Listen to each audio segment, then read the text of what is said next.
श्री शिवाय नमस्तुभ्याम, हर हर महादेव, जय महाकाल। कैसे हैं आप सभी लोग? देखिए आज का ये वीडियो है ना, जितनी भी माताएं बहनें मेरे इस वीडियो को सुन रही हैं, देख रही हैं, उन सभी के लिए बहुत ही ज्यादा खास और विशेष होने वाला है। आप सभी को पता है आमल की एकादशी का दिन आने वाला है 20 मार्च के दिन, और इस दिन बन रहा है पुष्य नक्षत्र, जो कि इस दिन को बहुत ही ज्यादा अद्भुत संयोग बना देता है।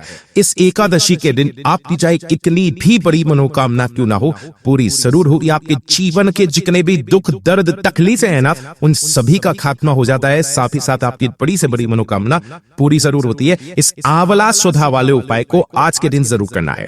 पूज्य गुरु जी की कथा से सुनकर के और समझ करके पूरे उपाय को बड़े ही विस्तार से बताऊंगा, परंतु उससे पहले आप सबसे एक छोटी सी प्रार्थना की जो लोग पहली बार आए हैं, चैनल को सब्सक्राइब जरूर कीजिएगा और वीडियो को लाइक करके देवादिदेव महादेव जी का कोई सा भी प्यारा नाम कमेंट बॉक्स में लिखना मत भूलिएगा। इस पूरे वीडियो के अंदर ऐसे 3 महा उपाय जो इस एकादशी के दिन आपको करने ही करने हैं, चूकना बिल्कुल भी नहीं है। सबसे पहले बात करते हैं पहले वाले उपाय की।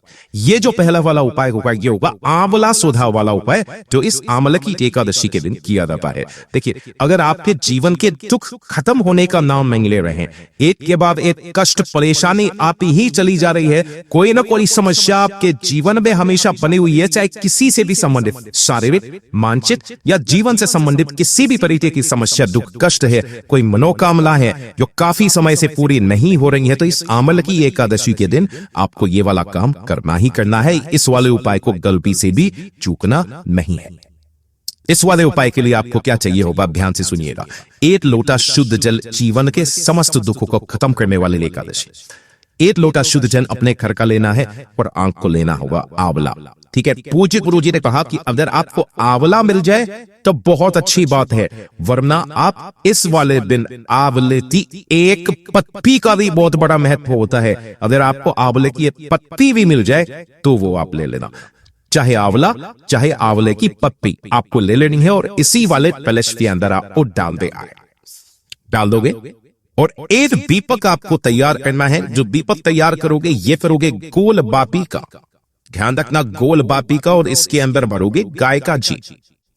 गाय का घी, केवल ये 2 चीजें चाहिए। लोटा जल जिसके अंदर आपने आंवला या आंवले की पत्ती, एक पत्ती, और साथ ही साथ एक दीपक, इन्हें लेकर के इस एकादशी के दिन पहुंच जाना बाबा के मंदिर शिवलिंग के पास में। पुष्य नक्षत्र का समय है, बहुत अद्भुत संयोग बन रहा है। उत्तर दिशा, नॉर्थ डायरेक्शन की तरफ मुंह करके खड़े हो जाना।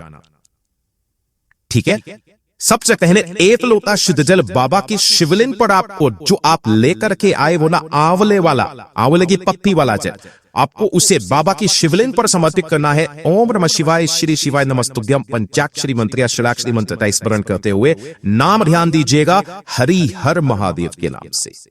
हरि हर महादेव जी के नाम से समर्पित कर देना, और जो भी जल बहता बहता जलाधारी से नीचे की तरफ आए, अपने दाहिने हाथ में लेकर के उसके कुछ छींटे अपने ऊपर लगा लेना। उसके पश्चात जहां पर भी नंबी बाबा बैठे हुए हैं, उस नंबी बाबा के पीछे जाकर के खड़े होकर के आपको 3 बार एक शब्द का स्मरण करना है, वो होगा स्वधा स्वधा स्वधा। कितनी बार? 3 बार। वो जो गुरु जी ने कहा जो स्वधा है वो मैया पार्वती जी की नानी का नाम, जो पितृलोक में निवास करती है। और जो आपने यहां पर जल चढ़ाया है हरिहर महादेव जी के नाम से, है ना, उन जल का एक संपूर्ण हिस्सा आपके पितरों को समर्पित होता है। पितर आपके तप्त हो जाते हैं, दोनों खुले हाथों से आशीर्वाद लुटाते हैं, आपके जीवन के समस्त दुखों का नाश कर देते हैं। आपके जीवन के जो दुख होते हैं कहीं ना कहीं आपके पितरों से जुड़े हुए रहते हैं। पूज्य गुरु जी ने कहा, शिव महापुराण की कथा कहती है, वो सारे के सारे दुख आपको शिवलिंग पर जल चढ़ाने से खत्म हो जाते हैं। साथ ही साथ पूज्य गुरु जी ने कहा कि अगर आपके पास में समय है तो इससे भी अद्भुत एक काम करना होगा। आपको सुधा स्रोत का मात्र पाठ करके आ जाना। 1 लोटा जल चढ़ाने के पश्चात इसके अंदर होते हैं 12 श्लोक। एक एकादशी कर लो, अगली एकादशी तक बाबा कितना फल देता है ये तो आप सब लोगों को पता ही होगा।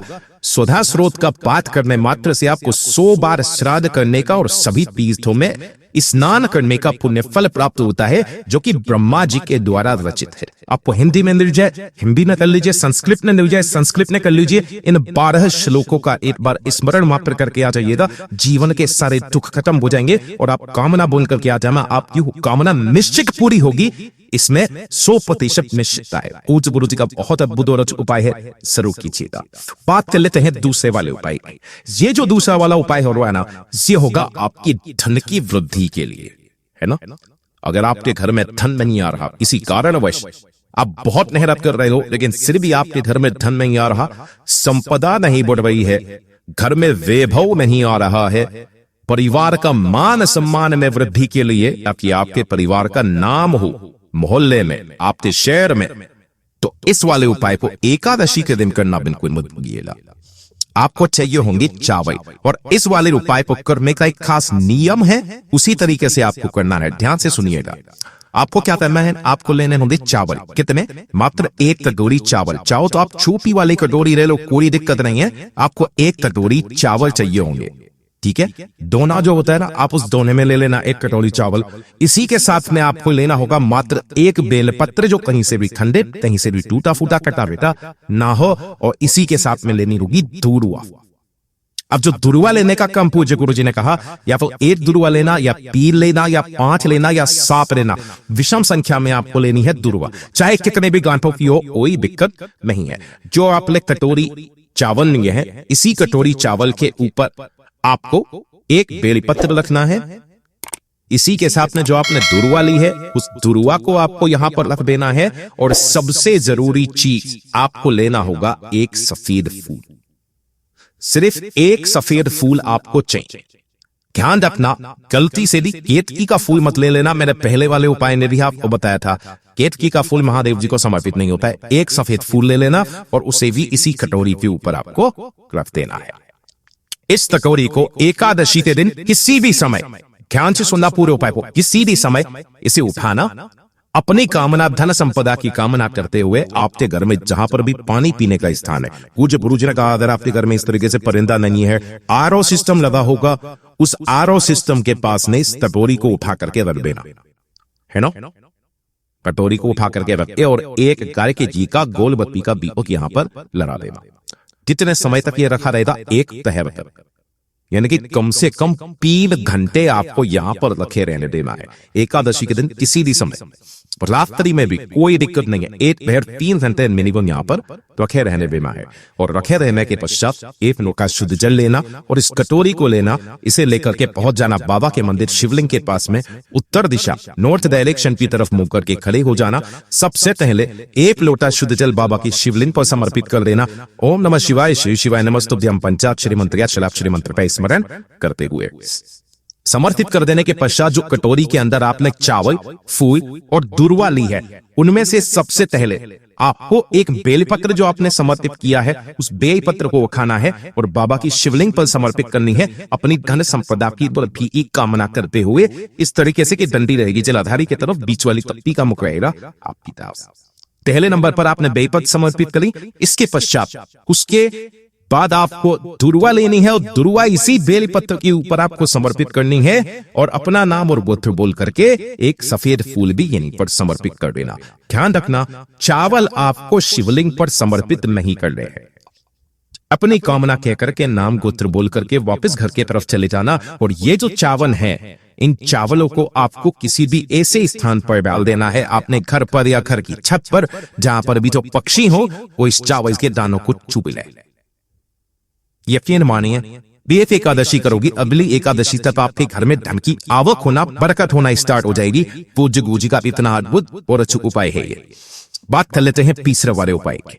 और ये जो तीसरा वाला उपाय है ना, देखिए, अगर आपको लगता है आपके घर में बिना किसी बात के कभी भी क्लेश हो जाता है, घर में सुख शांति समृद्धि नहीं रहती है, धन की हानि होती रहती है, कोई ना कोई बीमार पड़ता रहता है ना, सुख शांति समृद्धि बिल्कुल भी नहीं है, तो ये सभी पता है किस चीज का होता है? पूज्य गुरु जी ने कहा था ये सभी लक्षण है, या तो आपके घर पर किसी ने अभिचार कर्म किया हुआ है।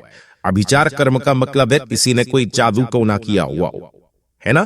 तो इसका फर्क कैसे पता है, इसका पता कैसे पड़ता है? अगर आपके घर में कहीं पर भी तुलसी जी सूख रही है तो मतलब आपके घर पे किसी ने जादू टोना किया हुआ है, तुलसी जी नहीं चल रही हैं, कीड़े लग रहे हैं, सूख रही है, तो अभिचार कर्म किया हुआ है। तुलसी जी आपको इस बात का संदेशा दे देती है। एकादशी के दिन आपके घर की स्त्री को ये उपाय करना है, आपके घर की सारी समस्याएं खत्म हो जाएगी, सारे दोष खत्म हो जाएंगे सिर्फ इस उपाय से। किसी भी एकादशी के दिन कर लेना, कोई जरूरी नहीं है। आपको क्या करना होगा, इस तरीके से लेना है दही। कितनी कटोरी है? 7 कटोरी लेना है। हर बार एकादशी के दिन इस वाले उपाय को बताता हूं, क्योंकि किसी न किसी के घर में कोई ना कोई समस्या हमेशा नबी हुई ही रहती है। इस तरीके से आपको 7 कटोरियां लेनी है। दोने होते हैं ना, इस तरीके से दोने ले लेना 7। उसके अंदर 1-1 चम्मच आपको दही डाल देना है, ठीक है? 1-1 चम्मच आपको दही डाल देना है, और उसी के ऊपर आपको लेने होंगे 11 तुलसी के पत्ते, 7 तुलसी के पत्ते, है ना। तुलसी के पत्ते आपको एकादशी के दिन गलती से भी तोड़ना नहीं है। तुलसी जी के पास जाओगे, नीचे जो भी पत्ते पड़े हुए हों, गिरे हुए हों, उन पत्तों को उठाना और 1-1 तुलसी का पत्ता प्रत्येक कटोरी में दही के ऊपर रख देना, और थोड़ा सा कुछ भी मीठा चाहो तो थोड़ी सी चीनी ही आपको इसके अंदर डाल देनी है। और इन 7 कटोरियों को आपको किसी भी सौभाग्यवती जो नारियां होती है, सौभाग्यवती स्त्री, उन्हें आपको एकादशी के दिन दान कर देना है। एकादशी के दान करने के पश्चात किसी के भी घर से एक तुलसी जी का पौधा आपको निकाल कर अपने घर पर लेकर के आना है, और उस तुलसी जी के पौधे को लगा देना है।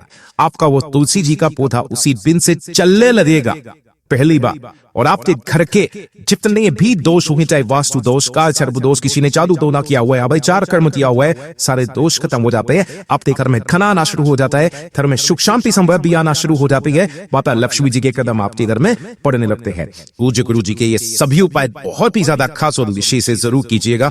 वीडियो अगर पसंद आए तो लाइक जरूर करना, साथ ही साथ चैनल को सब्सक्राइब जरूर कीजिएगा। मैं आपसे मिलता हूँ अगली वीडियो में, तब तक ओम नमः शिवाय, जय महाकाल, जय शिव शंकर, श्री शिवाय, नमस्ते।